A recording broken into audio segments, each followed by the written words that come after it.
En 1858, dans une petite ville du Massachusetts, deux frères photographes ont découvert quelque chose d'épouvantable dans leur laboratoire.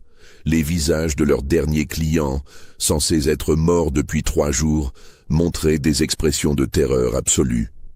Et leurs yeux étaient ouverts. Si cette histoire vous intrigue déjà, abonnez-vous à la chaîne et dites-nous en commentaire de quelle ville vous nous écoutez. Et restez jusqu'à la fin, car ce que nous allons découvrir va bien au-delà d'une simple erreur médicale. L'Amérique de 1858 traversait une période de profond bouleversement. Les tensions entre le Nord et le Sud s'intensifiaient, préfigurant la guerre civile qui éclaterait 3 ans plus tard. Dans ce contexte troublé, les petites villes de Nouvelle-Angleterre tentaient de maintenir une façade de respectabilité bourgeoise, s'accrochant aux traditions européennes tout en embrassant les nouvelles technologies qui transformaient le monde. C'est dans ce décor que se dressait Millbrook, une bourgade prospère du Massachusetts occidental, nichée entre des collines couvertes de forêts d'érables et de chênes. La ville comptait environ 3000 habitants, principalement des artisans, des commerçants et quelques familles fortunées qui avaient fait fortune dans le textile. Le chemin de fer était arrivé 5 ans auparavant, apportant avec lui un souffle de modernité qui contrastait avec l'architecture coloniale des maisons à bardeaux blancs et des édifices publics en briques rouges. Au cœur de Main Street se trouvait l'établissement qui allait devenir le théâtre de notre histoire, le studio photographique des frères Prescott. Edgar et Samuel Prescott, âgés respectivement de 34 et 31 ans, avaient ouvert leur commerce en 1855, profitant de l'engouement croissant pour cet art nouveau qu'était la photographie. Edgar, l'aîné, possédait un tempérament méticuleux et scientifique. Il maîtrisait parfaitement les aspects techniques du daguerréotype et, plus récemment, des plaques au collodion. Samuel, plus charismatique, excellait dans les relations avec la clientèle et possédait un sens artistique remarquable pour composer les portraits. Leur studio occupait un bâtiment de 3 étages en briques, construit spécialement pour leurs besoins. Le rez-de-chaussée servait de salon d'accueil et de galerie d'exposition. Le premier étage abritait l'atelier de prise de vue, avec ses grandes verrières orientées vers le nord pour bénéficier d'une lumière douce et constante. Le sous-sol avait été aménagé en laboratoire de développement avec toutes les précautions nécessaires. Ventilation, évacuation des vapeurs chimiques et bassins en porcelaine pour les bains révélateurs. Les frères Prescott s'étaient rapidement fait une réputation dans la région. Leur spécialité, outre les portraits de familles traditionnelles, était la photographie post-mortem, une pratique courante à l'époque. Dans une société où la mortalité infantile restait élevée et où les épidémies pouvaient frapper sans préavis, ces images constituaient souvent les seuls souvenirs tangibles des défunts. Edgar et Samuel avaient développé une technique particulière pour donner aux morts l'apparence de la paix éternelle, utilisant des supports discrets pour maintenir les corps en position naturelle et des retouches subtiles pour atténuer les stigmates de la maladie. C'était un métier qui demandait non seulement des compétences techniques, mais aussi une grande sensibilité psychologique. Les familles endeuillées arrivaient au studio dans un état de détresse extrême, portant leurs morts dans des cercueils de fortune ou sur des civières improvisées. Samuel excellait dans ces moments difficiles, trouvant les mots justes pour apaiser les douleurs, tout en dirigeant la mise en scène avec respect et dignité. L'affaire commença par une commande apparemment ordinaire, le mardi 15 juin 1858. Ce jour-là, vers 10 heures du matin, une berline noire tirée par 2 chevaux s'arrêta devant le studio des frères Prescott. Un homme d'une 50aine d'années en descendit, vêtu d'un costume noir impeccable et d'un haut de forme. Il se présenta sous le nom de Dr Cornelius Hathorne, médecin de la ville voisine de Westbridge. Samuel, qui se trouvait dans le salon d'accueil en train d'épousseter les cadres des photographies exposées, accueillit le visiteur avec la déférence due à son rang social. Le docteur Hathorne expliqua qu'il venait au nom de 3 familles de Westbridge qui avaient perdu des proches dans des circonstances tragiques. Une épidémie de fièvre typhoïde avait frappé la ville la semaine précédente, emportant 7 personnes en l'espace de 5 jours. Parmi les victimes se trouvait Martha Cromwell, une femme de 43 ans, son fils Thomas, âgé de 17 ans, et Jonathan Mills, un marchand de 38 ans. Ce qui rendait la situation particulièrement pénible, expliqua le docteur, c'est que les 3 familles avaient dû procéder à des inhumations d'urgence pour éviter la propagation de l'épidémie. Les corps avaient été enterrés le samedi précédent, mais les proches n'avaient pu se résoudre à partir sans un dernier souvenir. Ils souhaitaient que les frères Prescott viennent à Westbridge pour prendre des photographies post-mortem des défunts dans leur cercueil avant la fermeture définitive des tombes. Samuel fronça les sourcils. Cette demande sortait de l'ordinaire. Habituellement, les photographies post-mortem étaient réalisées dans les heures qui suivaient le décès avant l'inhumation. Photographier des morts déjà enterrés depuis 3 jours présentait des défis techniques considérables, sans compter les questions d'hygiène et de décence. Le docteur Hathorn sembla deviner ses hésitations. Il sortit de sa poche une bourse en cuir gonflée de pièces d'or et la posa délicatement sur le comptoir en acajou. Les familles sont prêtes à payer généreusement pour ce service exceptionnel, dit-il d'une voix grave. Elles comprennent les difficultés que cela représente, mais leur chagrin est immense. Ces photographies leur apporteraient un réconfort inestimable. L'offre était effectivement généreuse. $50 par photographie, soit $150 au total, l'équivalent de 3 mois de revenus habituels pour le studio. Samuel appela Edgar depuis l'atelier, et les 2 frères tinrent conseil à voix basse dans un coin du salon.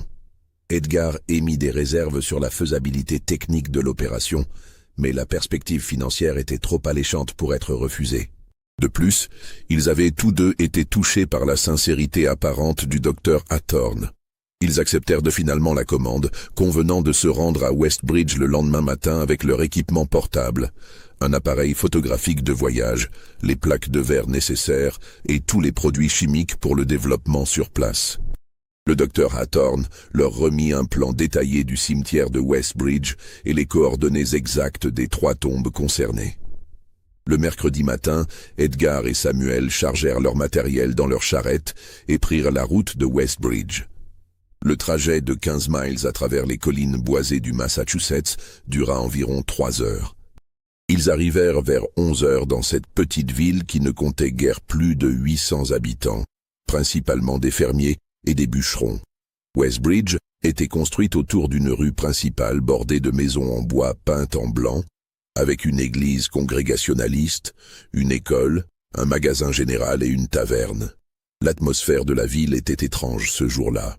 Les rues étaient anormalement désertes pour un mercredi matin, et ceux qu'ils croisaient détournaient le regard, comme s'ils fuyaient tout contact avec les étrangers. Samuel fit remarquer à son frère que l'épidémie avait probablement traumatisé la population locale. Le cimetière se trouvait sur une colline à l'est de la ville, entouré d'un muret en pierre sèche et ombragé par d'antiques chênes. Le docteur Hathorn les y attendait, accompagné de 6 hommes qu'il présenta comme les fossoyeurs locaux. Les 3 tombes, fraîchement creusées, se trouvaient dans une section récente du cimetière, reconnaissable à ses pierres tombales plus modernes et à la terre encore meuble. Les opérations d'exhumation commencèrent immédiatement. Edgar et Samuel furent frappés par l'efficacité et le silence des fossoyeurs qui semblaient habitués à ce genre de tâches particulières. En moins d'1 heure, les 3 cercueils furent remontés à la surface. Ils étaient en pin simple, sans ornement, conformément aux pratiques d'urgence en cas d'épidémie. C'est en ouvrant le premier cercueil, celui de Martha Cromwell, qu'Edgar remarqua quelque chose d'inhabituel. Le corps de la femme était remarquablement bien conservé pour avoir passé 3 jours en terre. Sa peau avait la pâleur cireuse de la mort, mais ne montrait aucun signe de décomposition avancée. Plus troublant encore, ses mains, qui auraient dû être croisées sur la poitrine selon l'usage, étaient crispées le long de son corps, les ongles enfoncés dans les paumes. Samuel, occupé à installer son trépied photographique, ne remarqua pas immédiatement ces détails. Ce n'est qu'en dirigeant l'objectif vers le visage de la défunte qu'il fut saisi d'un malaise. Les traits de Martha Cromwell, malgré la mort, exprimaient une terreur indicible. Ses yeux mi-clos laissaient entrevoir des pupilles dilatées, et sa bouche était légèrement ouverte, comme figée sur un cri silencieux. « Edgar !» murmura Samuel en baissant la voix pour que le docteur Hathorn et les fossoyeurs ne l'entendent pas. « Regardez son visage, elle ne semble pas paisible. » Edgar s'approcha et examina attentivement le corps. Son expérience de la photographie post-mortem lui avait appris à reconnaître les différentes expressions que pouvait conserver un visage après la mort. Il y avait celles, sereines, des personnes décédées paisiblement dans leur sommeil. Il y avait celles, crispées par la douleur, des victimes de maladies longues et pénibles. Mais ce qu'il voyait là était différent. C'était l'expression pure et nue de la terreur. Peut-être l'agonie a-t-elle été particulièrement pénible, suggéra-t-il à voix basse. La fièvre typhoïde peut causer des hallucinations terrifiantes dans les derniers instants. Malgré leurs inquiétudes, les deux frères procédèrent à la prise de vue. La technique de la photographie post-mortem exigeait des temps d'exposition longs, souvent plusieurs minutes, pour obtenir des images nettes. Edgar régla soigneusement son appareil, tandis que Samuel disposait des miroirs réflecteurs pour optimiser l'éclairage naturel. Ils passèrent ensuite au second cercueil, celui de Thomas Cromwell, le fils de Martha. Le jeune homme de 17 ans présentait les mêmes symptômes troublants. Un état de conservation remarquable, des mains crispées et surtout ce même masque de terreur absolue figé sur ses traits juvéniles. Ses cheveux blonds étaient collés de sueur séchée et ses vêtements étaient froissés, comme s'il avait lutté violemment avant de mourir. Le troisième cercueil révéla Jonathan Mills dans un état similaire. L'homme d'affaires, habituellement soigné selon les dires du docteur Hathorn, avait les ongles brisés et ensanglantés, comme s'il avait gratté frénétiquement quelque chose. Sa veste était déchirée au niveau du col et son cou portait des marques rougeâtres difficiles à interpréter. Plus les frères Prescott photographiaient ces morts, plus leur malaise grandissait. Aucun des trois corps ne correspondait à l'image habituelle des victimes de fièvre typhoïde. Cette maladie, ils la connaissaient bien pour avoir déjà photographié plusieurs de ses victimes au cours des années précédentes. Elle provoquait certes une mort pénible, mais rarement avec de tels signes de lutte désespérée. Le docteur Hathorn, qui supervisait les opérations depuis le début, sembla remarquer leurs troubles. La souche de fièvre qui a frappé Westbridge était particulièrement virulente, expliqua-t-il d'un ton neutre. Elle provoquait des convulsions et des délires extrêmes dans les dernières heures. C'est pourquoi nous avons dû procéder si rapidement aux inhumations. Edgar et Samuel terminèrent leur travail dans un silence pesant. Une fois les cercueils refermés et les fosses comblées, ils chargèrent leurs plaques photographiques dans leur mallette de transport et prirent congé du docteur Hathorn. Celui-ci leur remit le solde de leurs honoraires en pièces d'or, les remercia chaleureusement et les accompagna jusqu'à la sortie du cimetière. Le voyage de retour vers Millbrook se déroula dans une atmosphère tendue. Edgar et Samuel échangèrent peu de mots, chacun perdu dans ses pensées. Les images qu'ils avaient vues ce jour-là les hantaient. Ces visages déformés par une terreur inexplicable, ces corps qui semblaient avoir lutté contre un ennemi invisible, cette conservation anormale des chairs après 3 jours d'inhumation. De retour à Millbrook en fin d'après-midi, les frères Prescott descendirent immédiatement dans leur laboratoire souterrain pour développer les plaques photographiques de Westbridge. Edgar alluma les lanternes à flammes rouges qui éclairaient faiblement l'espace confiné, transformant le sous-sol en une caverne rougeâtre baignée d'odeurs chimiques. Samuel prépara les bains révélateurs, acide pyrogallique, bromure de potassium et les autres substances nécessaires au processus délicat du développement. La première plaque qu'ils développèrent était celle de Martha Cromwell. Edgar la plongea délicatement dans le bain révélateur et tous deux observèrent l'image apparaître progressivement sur le verre. Ce qu'ils découvrirent les glaça d'effroi. Sur la photographie, le visage de Martha Cromwell était encore plus expressif que dans la réalité. Les subtilités du processus photographique avaient capturé des détails que l'œil nu avait manqués. Des rides de terreur profondément creusées autour des yeux, une tension extrême des muscles faciaux, et surtout, quelque chose d'inexplicable dans le regard. « Mon Dieu, Edgar !» murmura Samuel en se penchant sur la plaque. « Ses yeux, regardez ses yeux !» Edgar approcha la lanterne. Les yeux de Martha Cromwell, qu'ils avaient cru mi-clos lors de la prise de vue, apparaissaient maintenant clairement ouverts sur la photographie.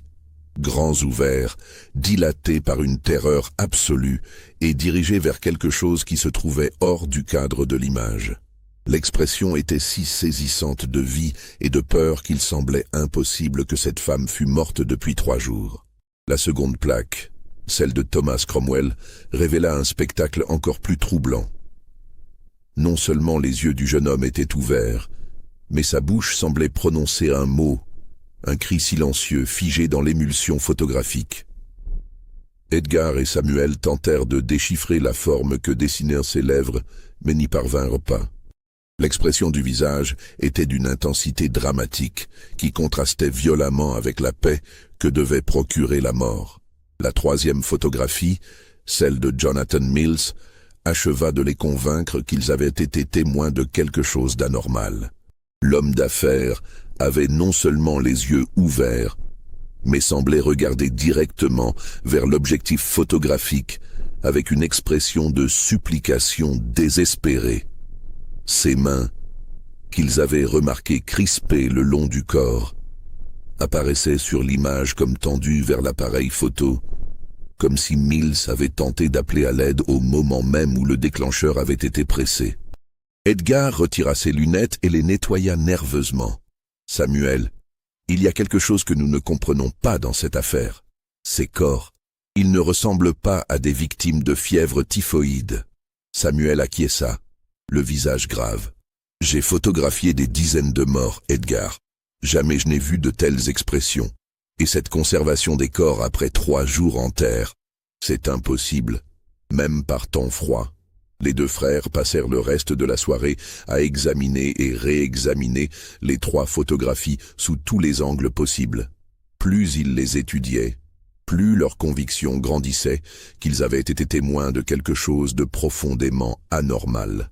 Ces 3 personnes n'étaient pas mortes paisiblement de la fièvre typhoïde, comme l'avait prétendu le docteur Hathorne. Elles semblaient avoir vécu leurs derniers instants dans une terreur indescriptible. Edgar, qui possédait quelques connaissances médicales acquises lors de ses études de jeunesse, énuméra les incohérences qu'il avait observées. L'état de conservation anormal des corps, l'absence des symptômes typiques de la fièvre typhoïde, les signes évidents de lutte et d'agonie extrême, et surtout cette expression de terreur qui ne correspondait à aucune pathologie connue. Et si ces personnes n'étaient pas mortes de maladie, suggéra Samuel à voix basse. Et si quelque chose d'autre leur était arrivé? Cette hypothèse ouvrait des perspectives terrifiantes. Si Martha et Thomas Cromwell, ainsi que Jonathan Mills, avaient été victimes d'un crime, pourquoi le docteur Hathorne avait-il menti? Pourquoi avait-il fait appel à des photographes de l'extérieur de Westbridge? Et surtout, pourquoi tenait-il tant à obtenir ces images troublantes? Les frères Prescott décidèrent de mener leur propre enquête discrète. Le lendemain matin, Samuel se rendit à la bibliothèque municipale de Millbrook pour consulter les journaux régionaux des dernières semaines. Il cherchait des articles concernant l'épidémie de fièvre typhoïde qui avait prétendument frappé Westbridge. Après plusieurs heures de recherche minutieuse, Samuel fit une découverte stupéfiante. Aucun journal de la région n'avait mentionné d'épidémie à Westbridge.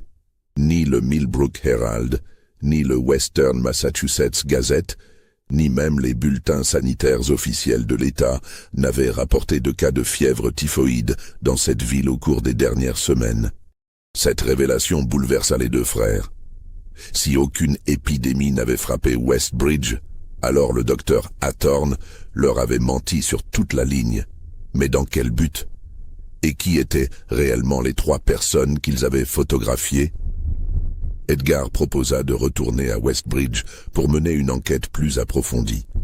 Ils pourraient se renseigner discrètement auprès des habitants, visiter le bureau de l'état civil, peut-être même examiner les registres mortuaires de l'église locale. Samuel hésitait, craignant qu'il ne s'engage dans une affaire dangereuse qui les dépassait. Si cette histoire vous donne des frissons, mettez un pouce en haut et dites-nous en commentaire ce que vous pensez qu'il s'est réellement passé à Westbridge. Les frères Prescott vont-ils découvrir la vérité? Le vendredi suivant, Edgar et Samuel Prescott retournèrent à Westbridge, cette fois sans équipement photographique et sous un prétexte différent. Edgar avait préparé une histoire plausible. Ils se présentèrent comme des représentants d'une compagnie d'assurance de Boston, chargée d'enquêter sur les récentes disparitions qui auraient pu affecter des polices d'assurance vie. Cette couverture leur permettrait de poser des questions précises sans éveiller les soupçons. Ils arrivèrent en ville vers 10 heures du matin et se dirigèrent d'abord vers le magasin général, point de convergence naturelle des nouvelles et des ragots locaux. Le propriétaire, Ezra Whitman, un homme rondouillard d'une 60aine d'années, les accueillit avec la méfiance caractéristique des petites communautés face aux étrangers. Samuel présenta leur fausse carte de visite et expliqua la raison de leur venue. Il recherchait des informations sur Martha Cromwell, son fils Thomas et Jonathan Mills, tous trois assurés auprès de leur compagnie. Ezra Whitman fronça les sourcils d'un air perplexe. « Des Cromwell et un Mills » répéta-t-il lentement. « Je ne connais personne de ces noms-là à Westbridge, monsieur. Et pourtant, je vis ici depuis 40 ans, et je connais toutes les familles du coin. » Cette première réponse confirma les soupçons des frères Prescott.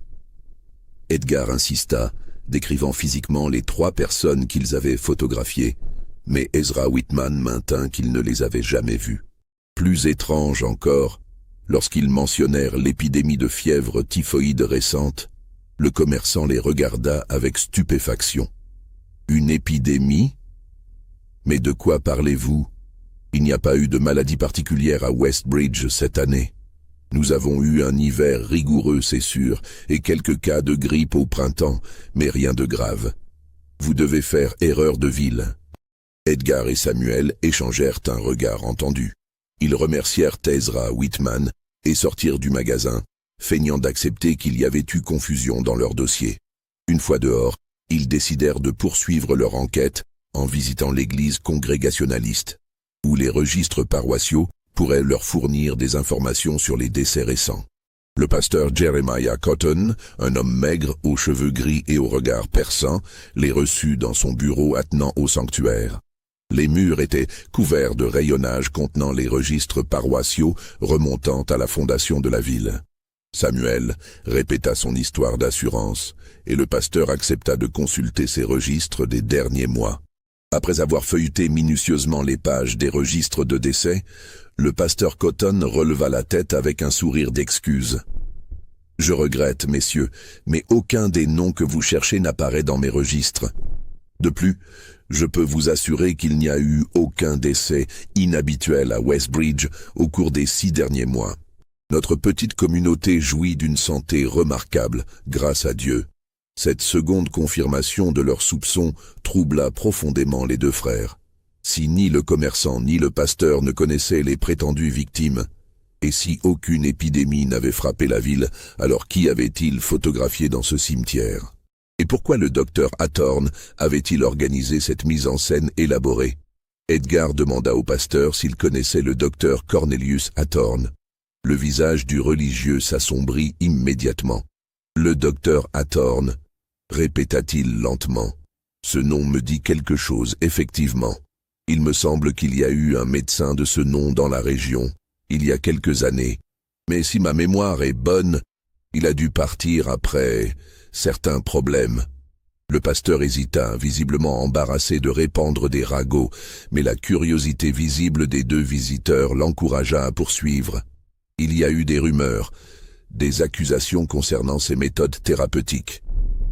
Rien de prouvé, vous comprenez, mais suffisant pour qu'il préfère s'établir ailleurs. C'était il y a 5 ou 6 ans. Je ne sais pas s'il s'agit du même homme. Edgar pressa le pasteur de leur donner plus de détails. Cotton regarda autour de lui comme s'il craignait d'être entendu, puis baissa la voix. On disait qu'il s'intéressait de trop près aux morts, qu'il gardait les corps plus longtemps que nécessaire avant les inhumations, qu'il procédait à des examens post-mortem sans l'autorisation des familles. Des histoires probablement exagérées, mais qui ont suffi à ternir sa réputation. Cette révélation jeta une lumière sinistre sur toute l'affaire. Si le docteur Hathorn était effectivement ce médecin aux pratiques douteuses, alors sa demande de photographie post-mortem prenait un sens beaucoup plus inquiétant. Mais cela n'expliquait toujours pas l'identité des 3 morts, ni les circonstances de leur décès. Les frères Prescott remercièrent le pasteur et quittèrent l'église avec plus de questions que de réponses. Ils décidèrent de se rendre au cimetière pour examiner de nouveau les 3 tombes qu'ils avaient vues quelques jours auparavant. Le cimetière de Westbridge était désert en cette fin de matinée. Les frères Prescott retrouvèrent facilement l'emplacement où avaient eu lieu les exhumations dans la section la plus récente du terrain consacré. Mais ce qu'ils découvrirent les stupéfia. Les 3 tombes avaient complètement disparu. À l'endroit où se dressaient les pierres tombales de Martha Cromwell, Thomas Cromwell et Jonathan Mills, il n'y avait plus que de l'herbe fraîchement plantée et soigneusement entretenue. Le sol avait été nivelé avec une précision parfaite, comme si ces tombes n'avaient jamais existé. Même les traces des travaux d'exhumation avaient été entièrement effacées. Samuel se mit à genoux et examina attentivement le terrain. L'herbe était effectivement récente, plantée tout au plus depuis quelques jours, et le sol dessous montrait les signes caractéristiques d'un remblaiement récent. Quelqu'un avait pris grand soin de faire disparaître toute trace de l'opération photographique de mercredi. « Edgar », murmura Samuel en se relevant, « nous sommes dans une affaire bien plus grave que nous ne le pensions. Quelqu'un efface méthodiquement toutes les preuves de ce qui s'est passé ici. » Edgar acquiesça, le visage grave. « Et si quelqu'un prend la peine d'effacer les traces, c'est qu'il y a quelque chose à cacher. Quelque chose d'important. » Ils décidèrent de quitter le cimetière rapidement, craignant d'être observés. Le sentiment d'être surveillés les accompagna durant tout le trajet de retour vers Millbrook. Plusieurs fois, Edgar crut apercevoir la même berline noire dans leur sillage, mais elle disparaissait à chaque fois qu'ils tentaient de mieux l'observer. De retour dans leur studio, les frères Prescott décidèrent d'approfondir leurs recherches sur le mystérieux docteur Hathorn. Edgar se rendit à la bibliothèque juridique du tribunal de comté, tandis que Samuel entamait des recherches dans les archives médicales de la région. Ils espéraient reconstituer le passé de cet homme et comprendre ses véritables motivations. Les recherches d'Edgar portèrent leurs fruits rapidement. Dans les archives judiciaires de 1852, il découvrit une affaire impliquant un certain docteur Cornelius Hathorn, accusé de violation de sépulture et de profanation de cadavres. L'affaire n'avait jamais abouti à une condamnation, les preuves étant jugées insuffisantes, mais elle avait fait scandale dans la région. Selon les documents, le docteur Hathorn dirigeait alors un petit hôpital privé dans la ville de Brookfield, à une vingtaine de miles à l'est de Millbrook. Plusieurs familles l'avaient accusé de conserver les corps de leurs proches décédés bien au-delà des délais nécessaires pour les préparatifs funéraires. Des témoins affirmaient l'avoir vu transporter des cercueils dans les caves de son établissement en pleine nuit, et des bruits étranges s'échappaient régulièrement de son sous-sol. L'accusation la plus grave provenait de la famille Thornbury, dont la fille de 22 ans, décédée de pneumonie, avait été retrouvée dans un état de conservation anormalement parfait 2 semaines après sa mort supposée. Le corps présentait des marques d'injection mystérieuses au niveau du cou et des poignets, et la famille jurait que l'expression du visage avait changé entre le moment du décès et celui de l'inhumation finale. Mais ce qui glaça véritablement Edgar dans sa lecture, c'était la description des techniques employées par Hathorn. Selon les témoignages, le médecin prétendait avoir développé une méthode révolutionnaire de conservation des corps, utilisant des substances chimiques de son invention. Il affirmait pouvoir maintenir les défunts dans un état proche de la vie pendant plusieurs semaines, permettant aux familles de prolonger leurs adieux et de réaliser des portraits funéraires d'un réalisme saisissant. Le dossier contenait également le témoignage troublant d'un ancien assistant de Hathorne, un certain Benjamin Tucker, qui avait fini par dénoncer son employeur. Selon Tucker, le docteur ne se contentait pas de conserver les corps. Il les maintenait dans un état qu'il qualifiait lui-même de semi-vivant. Les défunts conservaient certains réflexes. Leurs yeux pouvaient s'ouvrir spontanément et leurs muscles gardaient une tension inhabituelle. Plus terrifiante encore était l'affirmation de Tucker, selon laquelle certains des patients de Hathorne n'étaient peut-être pas complètement morts au moment où il commençait ses expériences. Le médecin utilisait des substances qui ralentissaient dramatiquement les fonctions vitales, au point qu'il devenait difficile de distinguer un état de mort apparente d'un décès réel. Tucker soupçonnait que plusieurs personnes avaient été enterrées vivantes après avoir subi les traitements de Hathorne. L'affaire s'était finalement éteinte d'elle-même lorsque l'hôpital de Hathorne avait mystérieusement brûlé par une nuit d'automne de 1853. Le médecin avait disparu dans l'incendie et on avait retrouvé dans les décombres les restes de plusieurs corps dans un état de décomposition avancée. L'enquête avait conclu à un accident, mais beaucoup d'habitants de Brookfield pensaient que Tucker avait mis le feu volontairement pour détruire les preuves des expériences macabres de son patron. Edgar referma le dossier avec un sentiment d'horreur grandissant. Si le docteur Hathorne qui les avait contactés était le même homme que celui décrit dans ces documents, alors ils avaient affaire à un individu dangereux, capable de crimes épouvantables. Mais comment expliquer sa réapparition 5 ans après sa mort supposée? Pendant ce temps, Samuel menait ses propres investigations dans les archives médicales de la région. Il découvrit que plusieurs médecins légistes avaient, au cours des dernières années, signalé des cas troublants de personnes enterrées vivantes. Ces rapports, généralement classés confidentiels pour éviter la panique publique, décrivaient des exhumations révélant des signes de lutte dans les cercueils. Ongles brisés contre le bois, vêtements déchirés, positions anormales des corps. L'un de ces rapports, daté de 1856, décrivait le cas particulièrement atroce d'une femme de 38 ans, retrouvée dans son cercueil la tête en bas et les mains ensanglantées. L'autopsie post-exhumation avait révélé qu'elle avait survécu plusieurs heures dans sa tombe avant de succomber à l'asphyxie. Le médecin légiste notait que la femme avait été soignée peu avant sa mort par un médecin itinérant dont l'identité n'avait pu être établie. Plusieurs autres cas similaires parsemaient les archives, tous caractérisés par des circonstances troublantes et l'intervention de médecins aux méthodes peu orthodoxes. Samuel commençait à percevoir un schéma. Quelqu'un utilisait des techniques médicales avancées pour plonger des victimes dans un état de mort apparente, puis les faisait enterrer vivantes. Les motivations de ces crimes demeuraient obscures, mais leur réalité ne faisait plus de doute. Quand les deux frères se retrouvèrent le soir dans leur studio pour comparer leurs découvertes, ils reconstituèrent un puzzle horrifiant. Le docteur Hathorne, qu'ils avaient cru mort dans l'incendie de Brookfield, avait apparemment survécu et poursuivait ses expériences macabres sous une nouvelle identité. Les 3 personnes qu'ils avaient photographiées n'étaient probablement pas des victimes d'épidémies, mais des cobayes de ces expérimentations criminelles.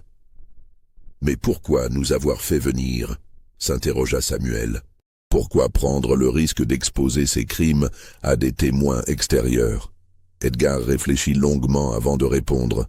Peut-être avait-il besoin de notre témoignage pour une raison précise, ou peut-être voulait-il documenter ses réussites. Ces photographies pourraient servir de preuve de l'efficacité de ses méthodes. Une autre hypothèse, encore plus terrifiante, leur vint à l'esprit. Et si Hathorne collectionnait ces images comme des trophées? Et si chaque photographie représentait une victime de ses expériences, un être humain enterré vivant après avoir été plongé dans un état de mort apparente? Cette nuit-là, aucun des 2 frères ne parvint à trouver le sommeil. Les images des 3 visages terrifiés les hantaient, et ils ne pouvaient s'empêcher de penser à l'agonie que ces personnes avaient dû endurer dans l'obscurité de leur cercueil. L'idée qu'ils avaient involontairement participé à documenter ces crimes leur était insupportable.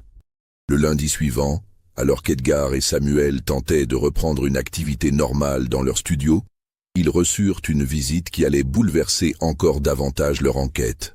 Vers 3 heures de l'après-midi, un homme âgé d'une 40aine d'années, vêtu modestement mais proprement, se présenta à leur porte. Il avait les traits tirés par l'inquiétude et les yeux rougis par le manque de sommeil. « Messieurs Prescott, dit-il d'une voix tremblante, je me nomme William Cromwell.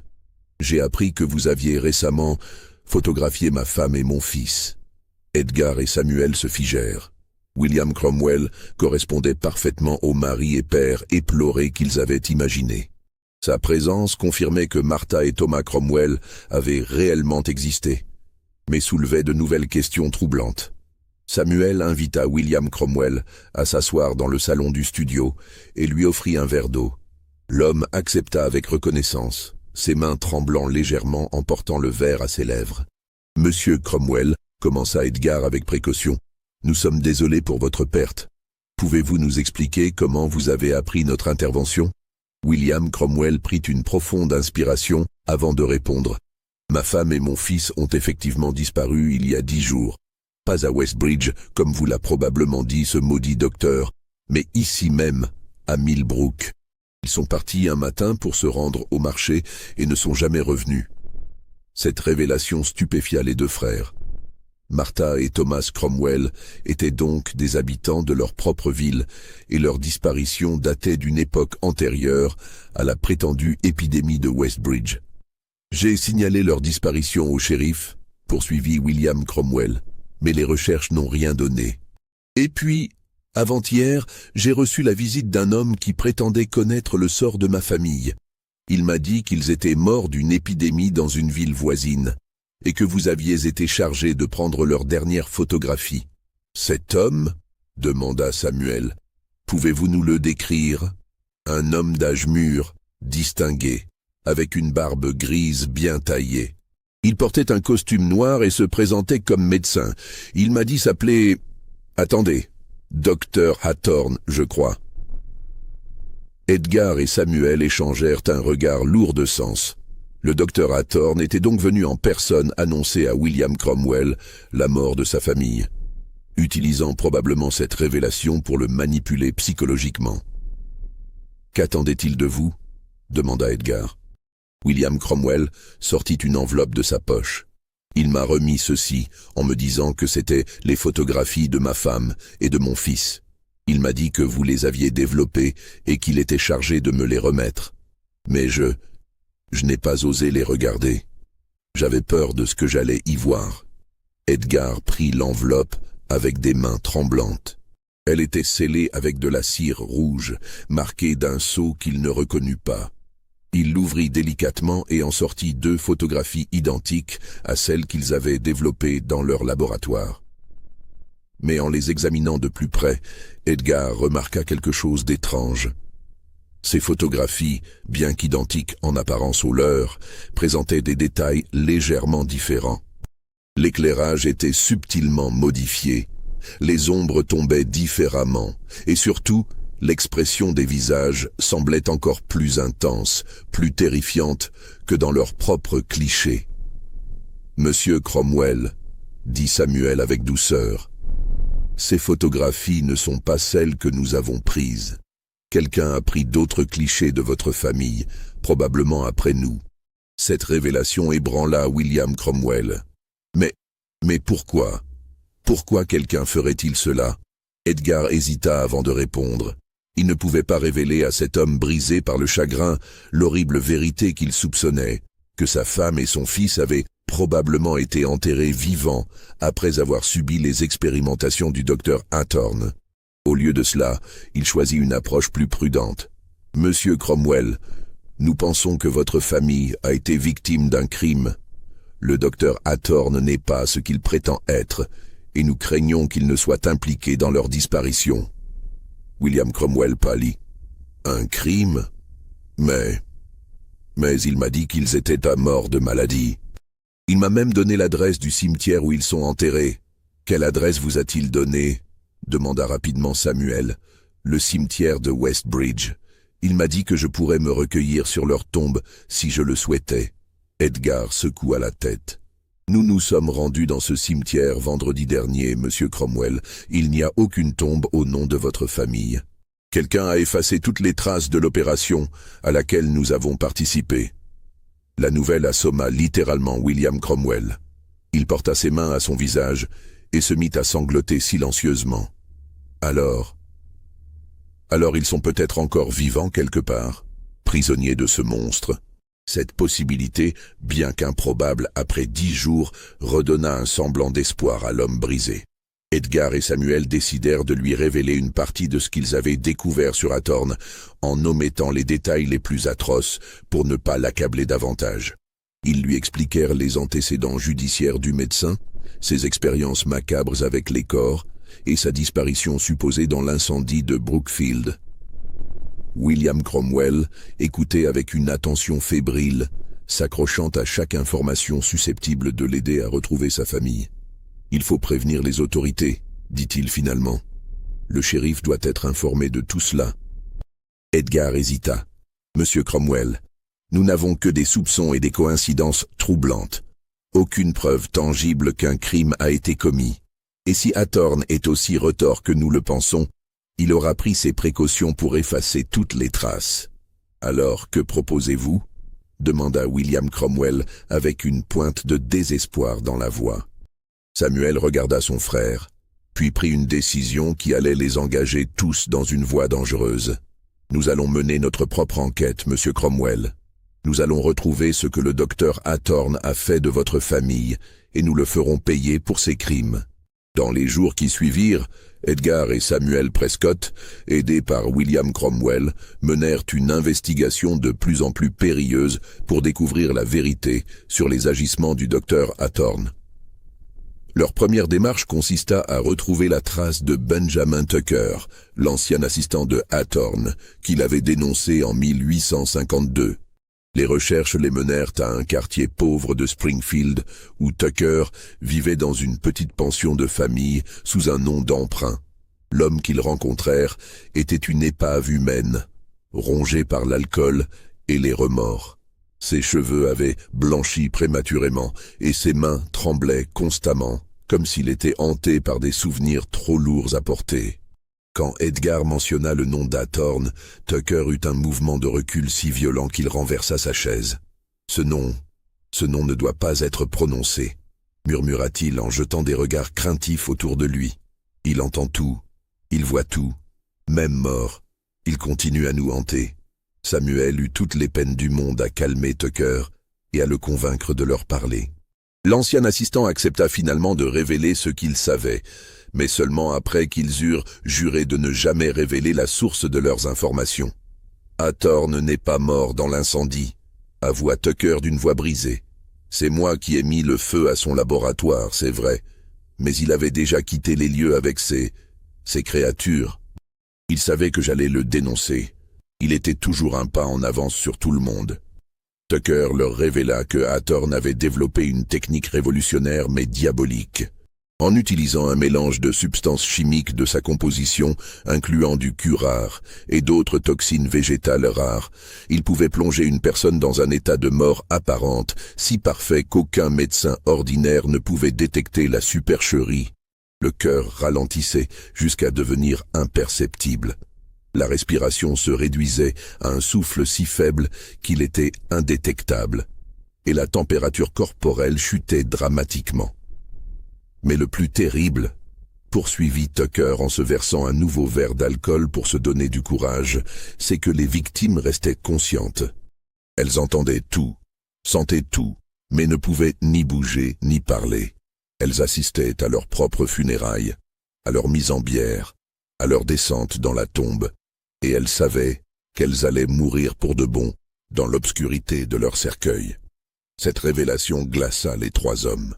L'idée que Martha et Thomas Cromwell, ainsi que Jonathan Mills, avaient pu endurer une telle torture dépassait l'entendement.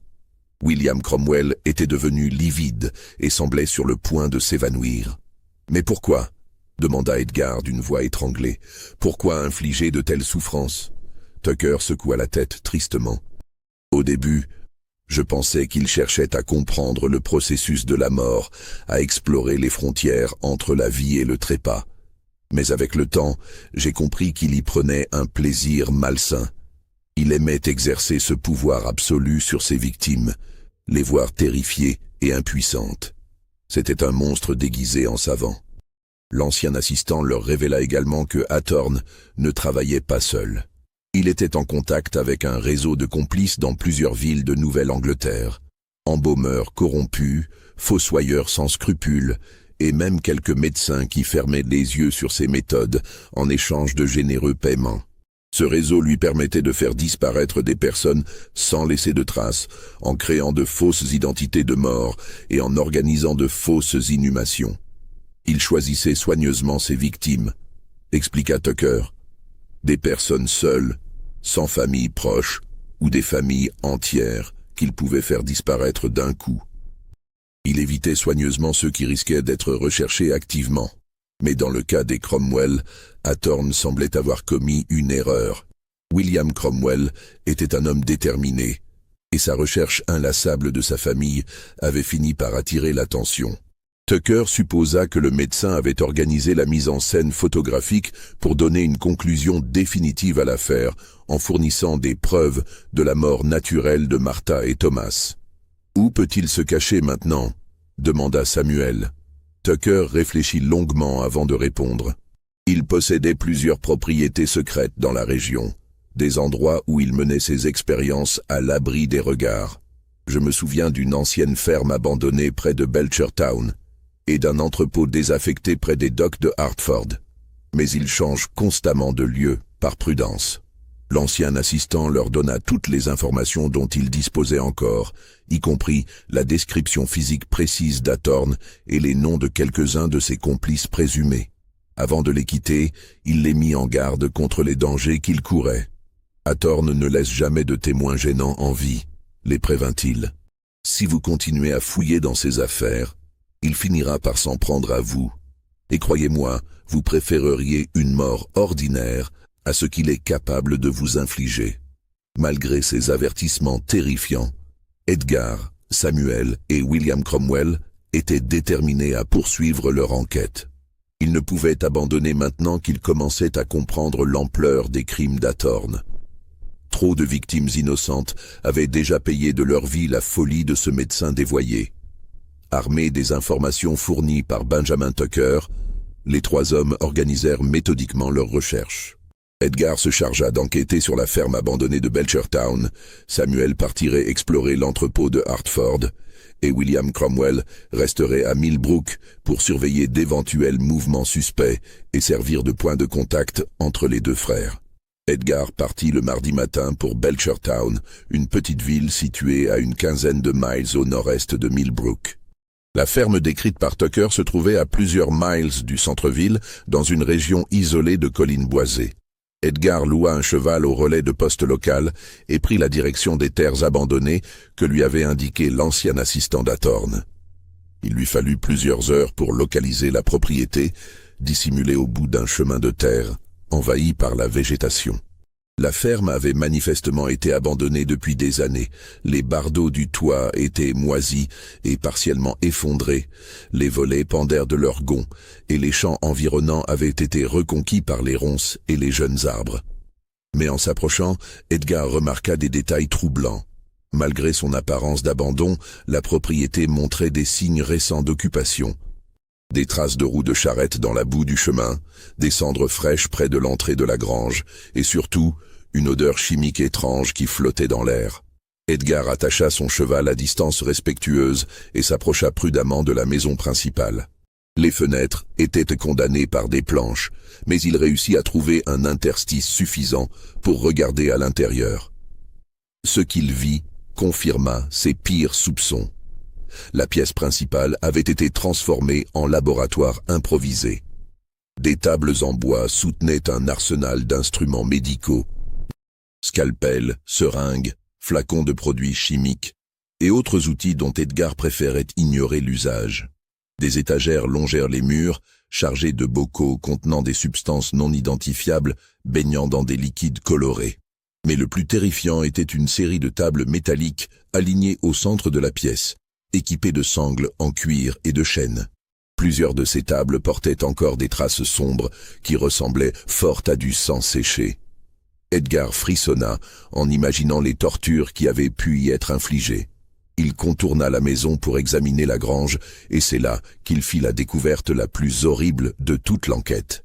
La grande porte de la grange était entr'ouverte, laissant échapper cette odeur chimique qu'il avait sentie à son arrivée.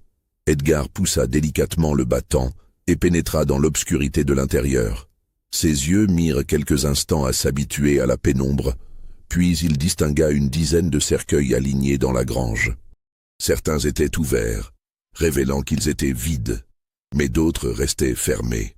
Edgar s'approcha de l'un d'eux et souleva délicatement le couvercle. À l'intérieur reposait le corps d'un homme d'une trentaine d'années, dans un état de conservation parfait, malgré ce qui semblait être plusieurs semaines de décès. Le visage présentait cette même expression de terreur absolue qu'Edgar avait vue sur les photographies de Westbridge. Mais le plus troublant était que la peau de l'homme conservait encore une coloration rosée, presque vivante. Edgar recula, horrifié. Il venait de découvrir l'une des collections d'Athorn, des victimes conservées dans cet état intermédiaire entre la vie et la mort, probablement maintenues conscientes pendant des semaines avant de succomber finalement à l'épuisement et à la terreur. Il examina rapidement les autres cercueils fermés, découvrant à chaque fois le même spectacle atroce.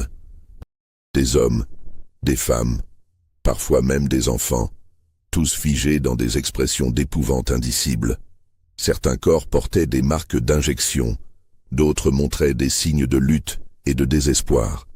Dans un coin de la grange, Edgar découvrit un registre manuscrit dans lequel Athorn consignait méticuleusement ses expériences. Les entrées, rédigées d'une écriture soignée, détaillaient les doses de produits administrés, les réactions observées et la durée de survie de chaque sujet. Le médecin traitait ses victimes comme de simples cobayes de laboratoire, notant leurs souffrances avec la froideur d'un scientifique étudiant des spécimens. Edgar referma le registre, l'estomac retourné par ses révélations. Il avait trouvé la preuve irréfutable des crimes d'Athorn, mais cette découverte le remplissait d'une terreur glacée. Si le médecin revenait à la ferme et le découvrait en train de fouiller dans ses affaires, Edgar subirait certainement le même sort que les malheureux entassés dans ses cercueils. Il se dirigea vers la sortie de la grange quand un bruit le figea sur place. Le claquement caractéristique de sabots de chevaux sur le chemin de terre. Quelqu'un approchait de la ferme. Edgar éteignit rapidement sa lanterne et se dissimula derrière une pile de cercueils vides, le cœur battant à tout rompre. La porte de la grange s'ouvrit en grinçant, et une silhouette familière apparut dans l'encadrement. Le docteur Athorn en personne, accompagné de deux hommes robustes qui portaient un cercueil entre eux. Edgar reconnut immédiatement le médecin malgré l'obscurité. La même stature élégante, la même barbe grise soigneusement taillée, la même prestance qu'il avait observée lors de leur rencontre à Westbridge. « Placez-le avec les autres », ordonna Athorn d'une voix froide, « et vérifiez que les serrures sont bien fermées.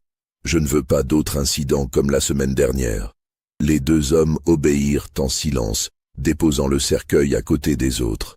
Edgar entendit distinctement des coups sourds provenant de l'intérieur du nouveau cercueil. Quelqu'un était encore vivant à l'intérieur. L'horreur de cette réalisation faillit lui arracher un cri, qu'il réussit à réprimer de justesse en se mordant la langue jusqu'au sang. « Docteur, » dit l'un des complices, « que faisons-nous pour les photographes? Ils posent trop de questions. » Et l'un d'eux est retourné à Westbridge vendredi dernier. Athorn eut un sourire glacial. Les frères Prescott deviennent effectivement gênants. Mais ils nous ont rendu un service précieux en documentant nos réussites. Ces photographies seront utiles pour convaincre d'autres clients potentiels de l'efficacité de nos méthodes. « Vous voulez qu'on s'en occupe ?» demanda le second complice. « Pas encore. Laissons-les continuer leur petite enquête quelque temps. Leur curiosité les mènera droit dans nos filets. Et puis, j'avoue être curieux de voir jusqu'où ils pousseront leurs investigations. Cela m'amusera de les observer se débattre dans la toile que nous avons tissée autour d'eux. » Les 3 hommes quittèrent la grange, après avoir vérifié que tous les cercueils étaient bien sécurisés. Edgar attendit de longues minutes dans l'obscurité avant d'oser bouger. Il entendait encore les coups désespérés provenant du nouveau cercueil, mais il savait qu'il ne pouvait rien faire pour sauver la malheureuse victime sans se condamner lui-même. Il quitta la ferme aussi discrètement qu'il était venu, le registre d'Athorn dissimulé sous sa veste. Cette preuve documentaire était cruciale pour confondre le médecin, mais Edgar savait maintenant qu'ils étaient tous en danger mortel. Athorn était parfaitement conscient de leur enquête et semblait même s'en amuser, comme un chat jouant avec des souris avant de les dévorer. Le voyage de retour vers Millbrook fut un cauchemar pour Edgar. À chaque bruit, à chaque ombre, il craignait de voir surgir les complices d'Athorn. Il poussa son cheval au galop, malgré l'obscurité grandissante, ne s'arrêtant qu'une fois en sécurité dans les rues éclairées de la ville. Il retrouva Samuel et William Cromwell dans le studio, où ils l'attendaient avec anxiété. Samuel était rentré plus tôt de Hartford, bredouille. L'entrepôt mentionné par Tucker s'était révélé réellement abandonné et ne portait aucune trace d'activité récente.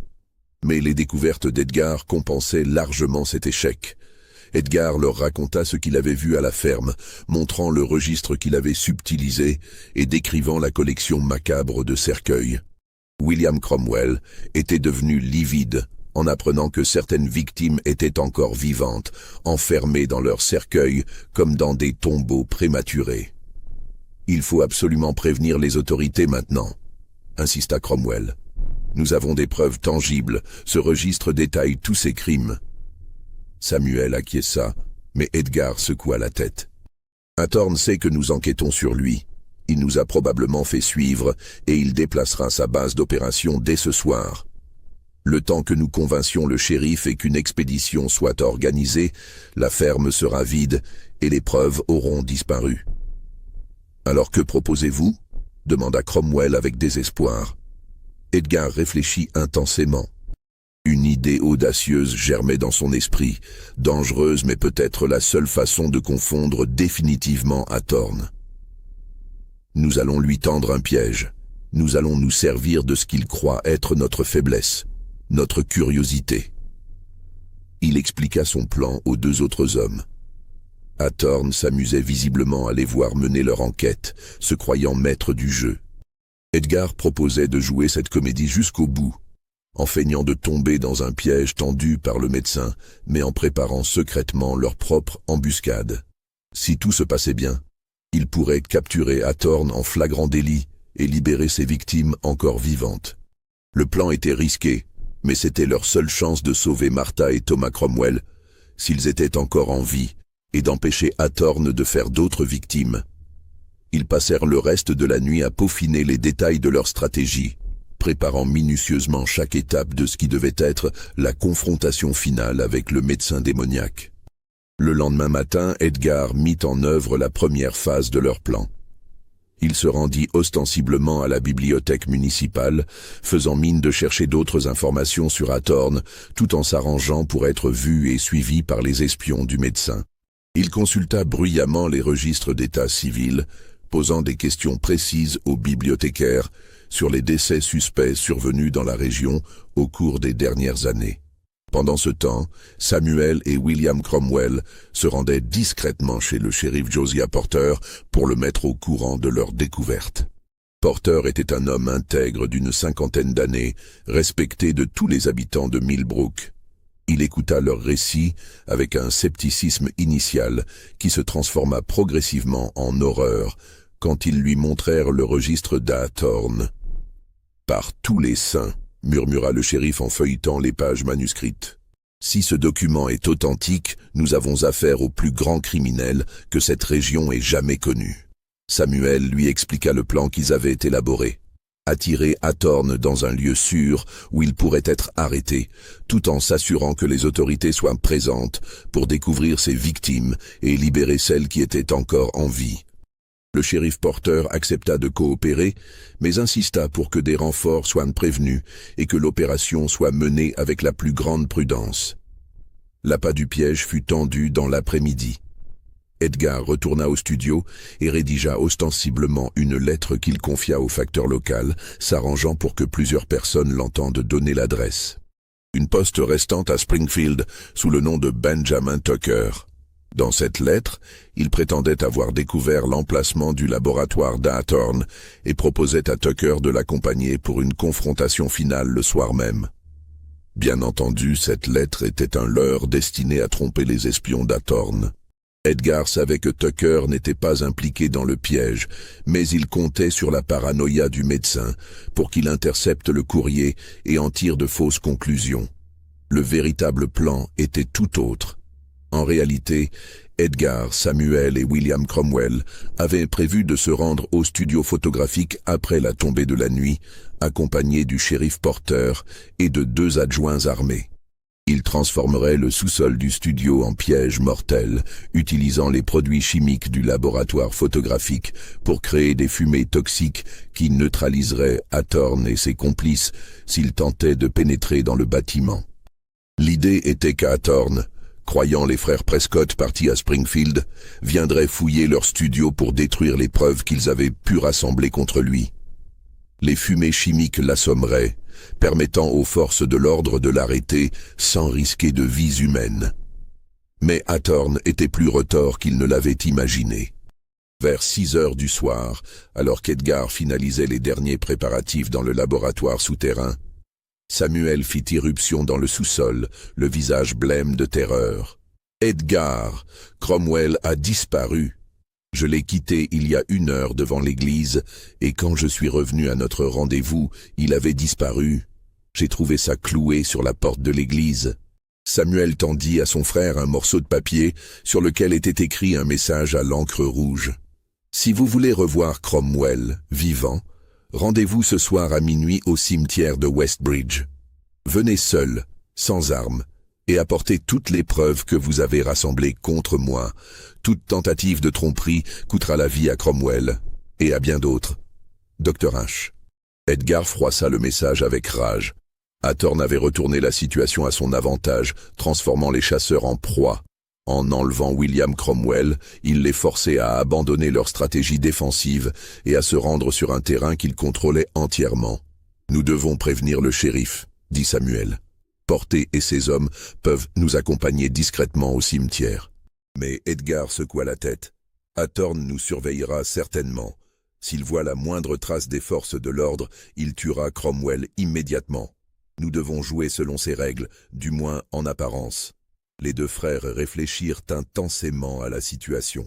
Ils ne pouvaient abandonner William Cromwell à son sort, mais se rendre sans protection au cimetière de Westbridge revenait à signer leur propre arrêt de mort. Finalement, Edgar eut une idée qui pourrait leur donner un avantage décisif. « Samuel, vous souvenez-vous de cette technique de photographie nocturne que nous avons expérimentée l'an dernier ? Celle qui utilisait la poudre de magnésium pour créer un éclair puissant. » Samuel acquiesça, ne comprenant pas immédiatement où son frère voulait en venir. « Si nous pouvions adapter cette technique, » poursuivit Edgar, « nous pourrions créer une explosion de lumière suffisamment intense pour aveugler temporairement Hawthorne et ses complices. Cela nous donnerait peut-être les quelques secondes nécessaires pour libérer Cromwell et nous échapper. » L'idée était risquée, mais c'était leur seule chance. Ils passèrent les heures suivantes à préparer un dispositif improvisé, utilisant une grande quantité de poudre de magnésium concentrée dans un récipient métallique équipé d'une mèche à combustion lente. L'explosion de lumière serait si intense qu'elle pourrait causer des dommages oculaires permanents à quiconque la regarderait directement. À 11 heures du soir, Edgar et Samuel partirent pour Westbridge, emportant avec eux le registre d'Hawthorne, leurs photographies compromettantes et le dispositif incendiaire dissimulé dans leur équipement photographique habituel. Le voyage se déroula dans un silence tendu, chacun des 2 frères conscient qu'ils vivaient peut-être ces dernières heures. Le cimetière de Westbridge baignait dans une obscurité quasi complète quand Edgar et Samuel arrivèrent quelques minutes avant minuit. Seule une faible lueur lunaire filtrait à travers les nuages, projetant des ombres mouvantes entre les pierres tombales et les arbres séculaires. L'atmosphère était oppressante, chargée d'une tension presque palpable. Les deux frères s'avancèrent prudemment entre les tombes, portant leur équipement photographique comme convenu. Edgar tenait fermement la mallette contenant le registre d'Atorn et les photographies compromettantes, tandis que Samuel transportait le trépied au sommet duquel était dissimulé leur dispositif incendiaire. Un bruit de pas sur le gravier leur fit tourner la tête. Une silhouette émergea de l'ombre d'un mausolée en granit. Le docteur Atorn, en personne, vêtu de son éternel costume noir et portant une sacoche de médecin à la main. Son visage était à peine visible dans l'obscurité, mais il pouvait sentir son sourire glacial. « Messieurs Prescott, » dit-il d'une voix onctueusement polie, « je suis ravi de vous revoir. J'espère que vous avez apprécié votre petite visite à ma propriété de Belchertown. » Edgar ne répondit pas, scrutant l'obscurité pour repérer d'éventuels complices. Il ne voyait personne d'autre, mais savait qu'Atorn n'était probablement pas venu seul. « Où est Cromwell ?» demanda Samuel d'une voix tendue. Atorn eut un geste vague vers le fond du cimetière. « Monsieur Cromwell se trouve en sécurité, pour l'instant.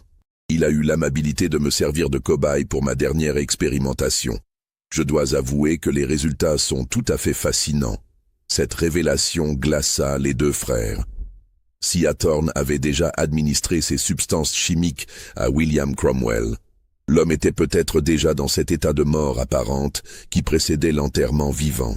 « Nous avons apporté ce que vous demandiez, » dit Edgar en levant la mallette. « Le registre et toutes nos photographies.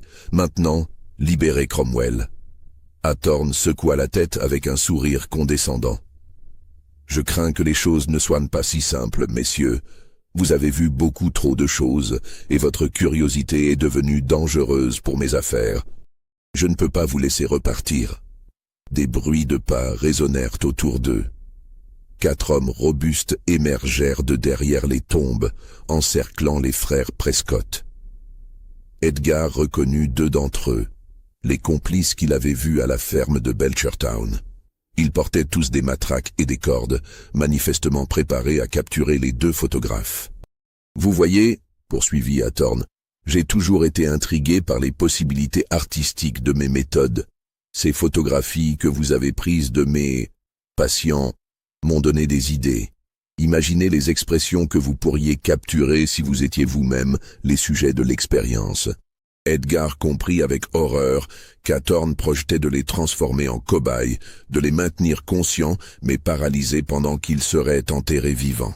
L'idée de finir dans l'un de ces cercueils, entendant la terre tomber sur le couvercle tout en étant incapable de bouger ou de crier, lui donna la nausée. « Mais d'abord, » continua le médecin démoniaque, « j'aimerais récupérer ces documents compromettants. Ils contiennent le fruit de années de recherche et j'y tiens beaucoup. » Edgar regarda Samuel du coin de l'œil. Son frère avait discrètement positionné le trépied et allumé la mèche du dispositif incendiaire. Il leur restait peut-être 30 secondes avant l'explosion de lumière. « Prenez les documents, » dit Edgar en jetant la mallette aux pieds d'Atorn. « Mais d'abord, montrez-nous que Cromwell est encore vivant. » Atorn se pencha pour ramasser la mallette, ouvrant les serrures avec des gestes précis. À l'intérieur, il trouva effectivement le registre et les photographies, mais aussi autre chose qu'Edgar y avait glissé. Plusieurs plaques de verre photographiques enduites de poudre de magnésium. Quand la mèche atteindrait ces plaques, l'explosion serait encore plus intense. « Cromwell se trouve juste là, » dit Atorn en désignant une tombe fraîchement creusée. « Il profite de ses derniers instants de conscience. Dans quelques heures, quand l'effet de mes drogues se sera atténué, il aura juste assez de force pour comprendre qu'il va mourir étouffé dans son cercueil. » C'était exactement ce qu'Edgar espérait entendre. La confirmation que Cromwell était encore vivant et l'indication de sa position. Il compta mentalement les secondes restantes. 15, 14, 13. « Saisissez-les » ordonna Atorn à ses complices. Les 4 hommes s'avancèrent vers les frères Prescott, leurs matraques levées. Edgar et Samuel se placèrent dos à dos, feignant une résistance désespérée tout en protégeant leurs yeux de leurs mains. 10, 9, 8. « Vous savez, » dit Hathorn avec une satisfaction évidente. « J'ai particulièrement hâte de voir vos expressions quand vous comprendrez que vous allez rejoindre mes autres collections. Ce sera un ajout précieux à ma galerie de la terreur. » 5, 4, 3... Edgar ferma les yeux et se tourna vers le sol. 2, 1... L'explosion de lumière fut si intense qu'elle transforma la nuit en jour pendant plusieurs secondes. Le magnésium enflammé projeta un éclat blanc aveuglant dans toutes les directions, accompagné d'un grondement sourd qui résonna entre les pierres tombales. Hathorn et ses complices, regardant directement vers les frères Prescott au moment de l'explosion, furent instantanément aveuglés. Les cris de douleur et de désorientation emplirent le cimetière. Les 4 complices s'effondrèrent en se tenant les yeux, titubant comme des aveugles. Hathorn lui-même était tombé à genoux, ses mains plaquées sur son visage, hurlant de rage et de souffrance. Edgar et Samuel, protégés par leur position, retrouvèrent leur vision en quelques instants. Ils se précipitèrent vers la tombe fraîche qu'avait désignée Hathorn, écartant à coups de pied la terre encore meuble.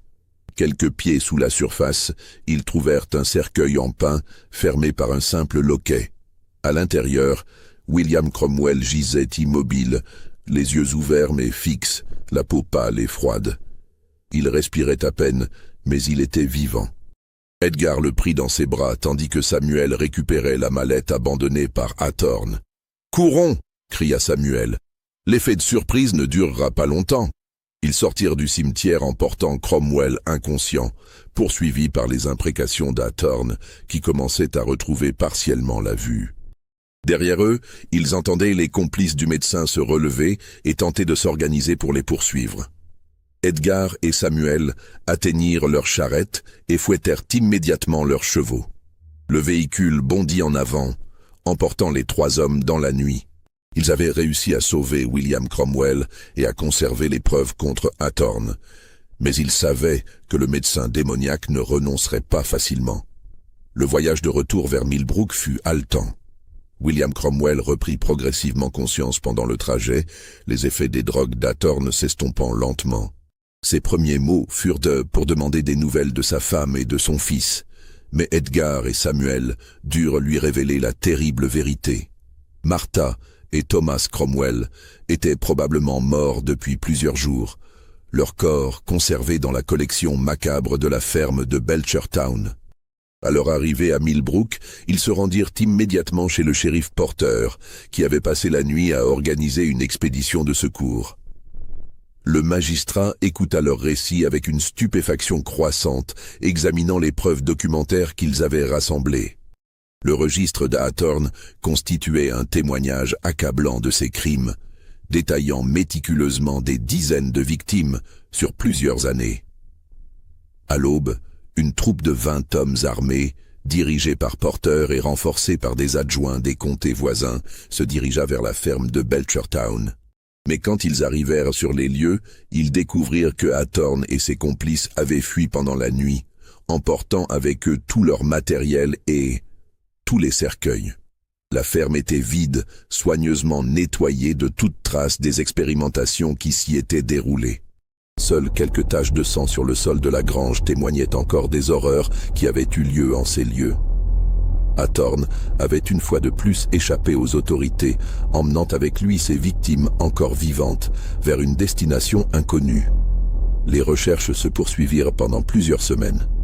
Des témoins signalèrent le passage d'un convoi de chariots bâchés se dirigeant vers l'ouest dans la nuit, suivant l'incident du cimetière. D'autres rapportèrent des bruits étranges dans les bois près de diverses propriétés abandonnées, mais aucune piste concrète ne put être établie. William Cromwell, bien que physiquement rétabli, ne se remit jamais complètement de la perte de sa famille. Il quitta Millbrook quelques mois plus tard, incapable de supporter les souvenirs que chaque rue, chaque maison lui rappelait. Avant son départ, il confia au frère Prescott qu'il avait l'intention de consacrer le reste de sa vie à traquer Hathorn, persuadé que le médecin démoniaque continuerait ses expérimentations ailleurs. Edgar et Samuel tentèrent de reprendre leur activité normale, mais l'affaire Hathorn les avait profondément marqués. Ils ne purent jamais plus regarder un appareil photographique ou développer une plaque sans repenser au visage terrifié qu'ils avaient immortalisé. Samuel développa une phobie des espaces clos qui l'empêchait de descendre dans leur laboratoire souterrain, tandis qu'Edgar était hanté par des cauchemars récurrents dans lesquels il se voyait enfermé vivant dans un cercueil. Mais le plus troublant était que les photographies qu'ils avaient prises à Westbridge semblaient avoir développé des propriétés étranges. Quand ils les examinaient sous certains éclairages, les visages des victimes paraissaient bouger légèrement, comme si les morts tentaient encore de communiquer depuis l'au-delà. Edgar finit par brûler toutes ces images, mais il garda en mémoire chaque détail de ces expressions de terreur absolue. Au cours des mois suivants, des rumeurs inquiétantes parvinrent aux oreilles des deux frères. Des disparitions mystérieuses étaient signalées dans diverses villes de l'ouest du Massachusetts et du Connecticut. À chaque fois, les victimes étaient retrouvées mortes quelques jours plus tard, dans des circonstances suspectes, avec cette même expression de terreur que les frères Prescott avaient appris à reconnaître. Mais les autorités locales, mal informées et peu coordonnées, ne faisaient jamais le lien entre ces incidents isolés. En décembre 1858, Edgar reçut une lettre qui le glaça d'effroi. L'enveloppe ne portait aucun nom d'expéditeur, mais contenait une seule photographie. Celle d'Edgar lui-même, prise apparemment à son insu dans les rues de Millbrook. Au dos de la photographie, quelques mots étaient écrits à l'encre rouge. « Vous ne pourrez pas m'échapper éternellement. Nos chemins se croiseront de nouveau. Dr. H. » Cette menace explicite convainquit Edgar qu'Athorn n'avait pas renoncé à sa vengeance. Le médecin démoniaque les surveillait encore, attendant probablement le moment propice pour frapper. Edgar et Samuel prirent des précautions draconiennes. Ils ne sortaient de plus seuls, évitaient les endroits isolés et gardaient toujours des armes à portée de main. L'hiver de 1858 à 1859 fut long et angoissant pour les deux frères. Chaque client qui entrait dans leur studio était scruté avec méfiance, chaque bruit nocturne les faisait sursauter. Ils vivaient dans la terreur constante de voir réapparaître le sourire glacial d'Athorn. Mais au printemps, une nouvelle leur parvint qui leur redonna espoir. Le corps d'un homme correspondant à la description d'Athorn avait été retrouvé dans les bois près d'Albany, dans l'État de New York. Le cadavre portait des traces de morsures d'animaux sauvages et était dans un état de décomposition avancé, mais les vêtements et la morphologie correspondaient. Plus troublant encore, l'homme avait été retrouvé dans une clairière entouré de dizaines de tombes fraîches, comme s'il était mort en tentant de fuir ses propres victimes revenues le hanter. Cette nouvelle ne fut jamais confirmée officiellement, et Edgar et Samuel gardèrent toujours un doute sur la réalité de la mort d'Athorn. Trop de zones d'ombre entouraient cette découverte, trop de questions restaient sans réponse. Mais les menaces cessèrent, les lettres anonymes s'arrêtèrent, et progressivement, les deux frères osèrent espérer que leur cauchemar était terminé.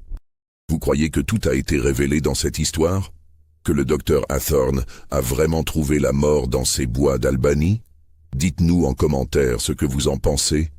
Abonnez-vous à la chaîne et partagez cette histoire avec ceux qui aiment les mystères sombres de l'histoire. Car parfois, la réalité dépasse la fiction, et certains secrets du passé feraient mieux de rester enterrés. En 1923, soit 65 ans après les événements de Millbrook, des ouvriers démolissant un ancien entrepôt d'Albany découvrirent une cache murée contenant des documents troublants. Parmi eux se trouvaient des dizaines de photographies post-mortem montrant des visages figés dans des expressions de terreur absolue, accompagnés d'un registre manuscrit détaillant des expériences médicales inavouables. L'un des documents était une lettre inachevée, rédigée d'une écriture soignée et datée de mars 1859. « Mes chers confrères de la science médicale, commençait-elle, je lègue à la postérité le fruit de mes recherches sur les frontières entre la vie et la mort. Si la société de mon époque n'a pas su apprécier la valeur de mes travaux, J'espère que les générations futures sauront reconnaître le génie de mes méthodes. Car j'ai découvert le secret ultime. Comment maintenir la conscience au-delà de la mort apparente. Comment faire de chaque instant de terreur une éternité de souffrance parfaite. La lettre s'interrompait brutalement, comme si son auteur avait été interrompu en pleine rédaction. Les autorités de l'époque classèrent ces documents dans les archives secrètes de l'État, estimant qu'ils étaient trop perturbants pour être rendus publics. Officiellement, cette découverte ne fut jamais rapportée dans la presse. Mais ceux qui eurent accès à ces archives remarquèrent un détail troublant. Parmi les photographies retrouvées figuraient des clichés d'Edgar et Samuel Prescott, pris manifestement à leur insu dans les rues de Millbrook. Leurs visages portaient cette même expression de terreur absolue que les frères avaient appris à reconnaître chez les victimes d'Athorn. Ces photographies étaient datées du mois d'avril 1859, soit plusieurs semaines après la découverte présumée du corps d'Athorn dans les bois d'Albany. Elles suggéraient que le médecin démoniaque avait peut-être survécu plus longtemps que ne l'avaient cru les autorités, et qu'il avait finalement rattrapé ceux qui avaient osé contrarier ses plans.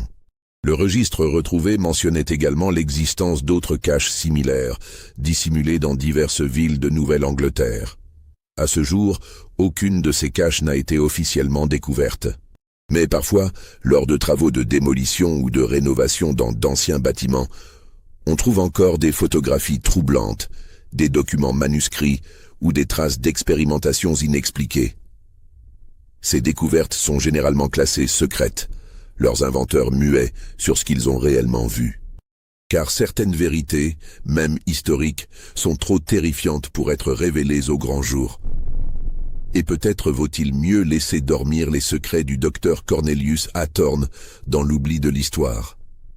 Après tout, qui peut dire avec certitude que ces méthodes sont mortes avec lui? Les frères Prescott, une photographie post-mortem d'enseveli vivant, 1858.